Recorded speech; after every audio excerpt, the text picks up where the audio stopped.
আজকে সকালটা শুরু হয়েছে অসহ্য একদম অপছন্দের একটা কাজের মধ্য দিয়ে।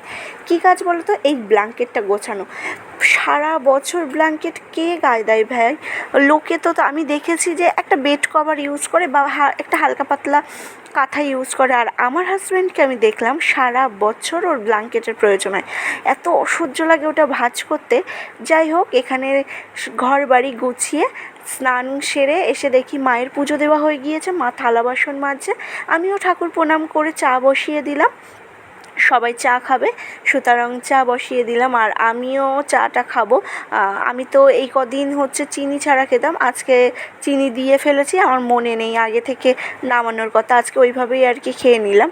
তারপরে দেখো, পাশের বাড়ি আমার ভাসুর হচ্ছে শুভঙ্কর দা, ও হচ্ছে তারকেশ্বর গিয়েছিল, এবার প্রসাদ এনেছিল, সেই প্রসাদ জেঠিমণি দিয়ে গেল, তাই সেই প্রসাদ খেয়ে আমি তরকারি কাটতে বসে পড়েছি। তরকারিপত্র কেটে নিয়ে তারপরে জামা কাপড় ভাঁজ করেছি, কেননা আজকে প্রচণ্ড রোদ উঠেছিল আর অনেকগুলো জামা কাপড় একসাথে মা কেচে দিয়েছিল, সেই সমস্ত ভাঁজ করতেই সময় চলে গিয়েছে। এর মধ্যে টাইম হয়ে গিয়েছে ওর খেতে দিয়ে দিয়েছি, আর খেতে দিয়ে টিফিন গুছিয়ে দিয়েছি।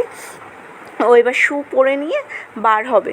তো ওই যে ও প্রচণ্ড লাজুক, আমি প্রতিটা ভিডিওতে বলে থাকি আমার ওর ভিডিও করতে গেলে হয় চুরি করে করতে হয়, আর তা না হলে ওর সামনে যদি আসে তাহলে আমাকে কতবার যে বলবে ফোনটা সরাও, ফোনটা সরাও। হ্যাঁ, কতবার যে বলে তার ঠিক নেই। তারপরে দেখো ঠাকুর করে ও বেরিয়ে গেল।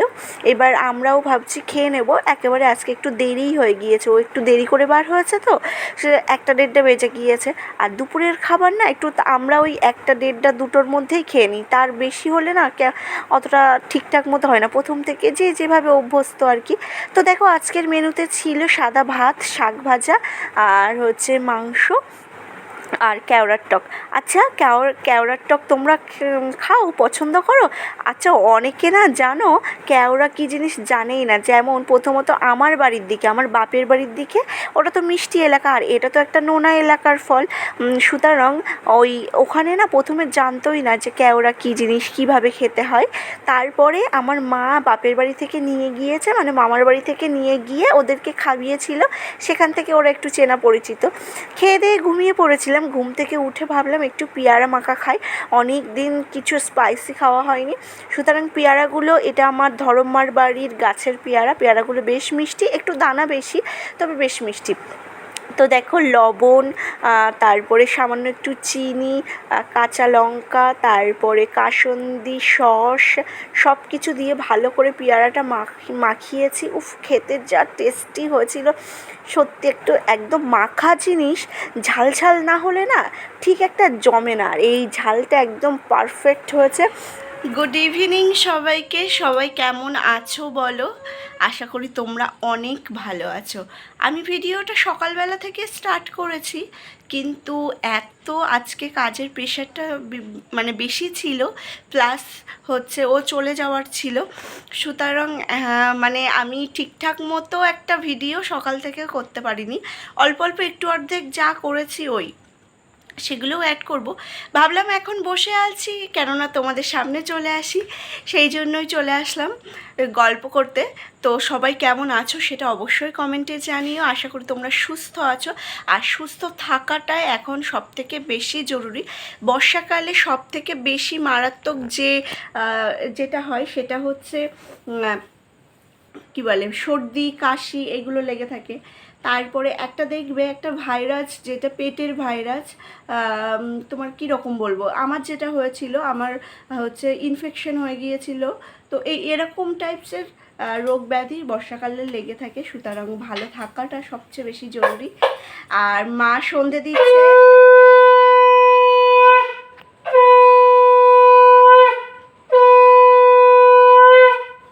সন্ধে দেওয়ার সময় অন্তত শাকটা বাজানোর সময় কথা না বলাই ভালো, সেই জন্য চুপচাপ থাকলাম। মা সন্ধে দিচ্ছে, আমার প্রণাম করা হয়ে গিয়েছে। বাবা তো বাড়িতে নেই, বাবা হচ্ছে কাজে গিয়েছে। আমার ভিডিও কেমন লাগছে অবশ্যই কিন্তু সেটাও কমেন্টে জানিও। ভিডিও ভালো লাগলে লাইক কমেন্ট করো, সাবস্ক্রাইব করে আমার পাশে থেকো।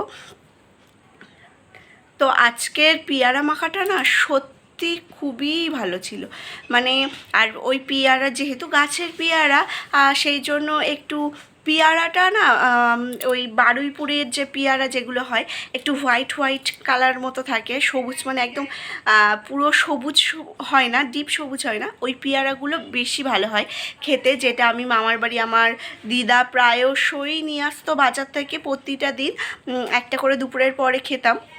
আর দিদা যেহেতু সুগারের পেশেন্ট সেহেতু পেয়ারা শসা সবসময় বাড়িতে থাকতো, তো ওই পেয়ারাগুলো না বেশি ভালো আর কি, ওই পেয়ারায় যদি মাখা করা হয় আরও বেশি ভালো টেস্টি হয়। পেয়ারা মাখার কি যে দাম, কালকে না পরশু দিন বার হয়েছিলাম তো বলল কত 15 টাকা না 16 টাকা শ, আর এমনি 12 টাকা শ, এমনি পেয়ারা 12 টাকা শ, আর ওটা মাখিয়ে দেওয়ার পর ওজন করবে সেটা 16 টাকা শ। ধুর বাবা, বাড়িতেই সব জোগাড় করে এনেছি, আর বাবাকে বলেছিলাম, বাবা জোগাড় করে এনে দিয়েছে, যখন ইচ্ছে হবে পেয়ারা কিনে আনবো, শুধু খেতে ইচ্ছে হলে শুধু খাওয়া যাবে, প্লাস হচ্ছে মেখেও খাওয়া যাবে, সেই জন্য কিনে মানে কাসন্দির ছোট্ট একটা প্যাকেট কিনে মানে বোতল কিনে আনা হয়েছে। মা সন্ধ্যাটা দিয়ে নিই, তারপরে আবার তোমাদের সাথে কথা বলছি। মা এখন ভোগ দেবে, তো সুতরাং ভোগ দেওয়ার সময় কথাটা না বলাই ভালো আমার মতে, ভোগ দেওয়া বা হচ্ছে শঙ্খ বাজানোর সময়।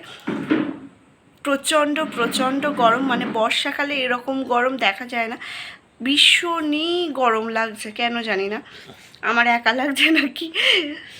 যাই হোক, ওই ঘরে যাই, চলো। চলে আসলাম, ওই ঘরে তো কথা বলা যাবে না, সেই জন্য ভাবলাম এই ঘরে চলে আসি।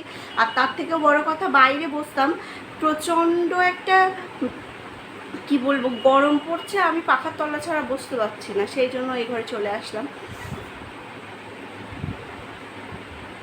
আজকে না মাথায় জব করে তেল দিয়েছিলাম আর জল দিয়েছিলাম, এমনি প্রতিদিন আমি জল হচ্ছে না দিয়ে স্নান করতে পারি না, তাই যে কবার স্নান করি। তবে একটা দিদিভাই আমাকে কমেন্টে বলেছিল যে বারবার চুল ভেজালে চুলেরও ক্ষতি, প্লাস সাইনাপসের প্রবলেম হয়ে যেতে পারে, সেই জন্য আমি এইটুকু করে ভেজাই। দুপুরবেলাটা মানে সকালবেলা যে ফার্স্ট স্নানটা করি সেই সময় আমি পুরো চুল ভিজিয়ে স্নান করি, তারপর থেকে যে কবারই করি, এই যেমন ধরো রান্না করার পর বা হচ্ছে সন্ধেবেলা সন্ধে দেওয়ার আগে, তো এটা তো করতেই হয়, তো তখন এত দূর করে ভিজাই। আজকেও এত দূর ছিল, আজকে মুখ টুক ধুয়ে বেশ ভালো করেই চুলটুলগুলো বেঁধে নিয়েছি, একেবারে বারবার ছাড়া থাকে আর অসহ্য লাগে, সেই জন্য একেবারে বেঁধে নিয়েছি। আজকে জানো তো বাড়িতে কারোর কাছে ফোন করা হয়নি, না মায়ের কাছে, না দিদার বাড়িতে কারোর কাছে, না বাবার কাছে, কারোর কাছে এখনও পর্যন্ত আমি সেই সময়টুকু পাইনি যে একটু ফোন করব। এখন ভাবছি এই সন্ধেটা মানে যেহেতু মা দিদা সবাই হয়তো সন্ধে দিচ্ছে, ও এইটা সন্ধেটা উতরে গেলে তারপরে ভাবছি যে একটু ফোন করব সবার কাছে। তাহলে আজকের মতো ভিডিও এই পর্যন্তই থাকলো, সবাই ভালো থেকো, সুস্থ থেকো, দেখা হচ্ছে একটা নেক্সট ভিডিওতে। আমার ভিডিও ভালো লাগলে অবশ্যই অবশ্যই লাইক কমেন্ট করো, সাবস্ক্রাইব করো।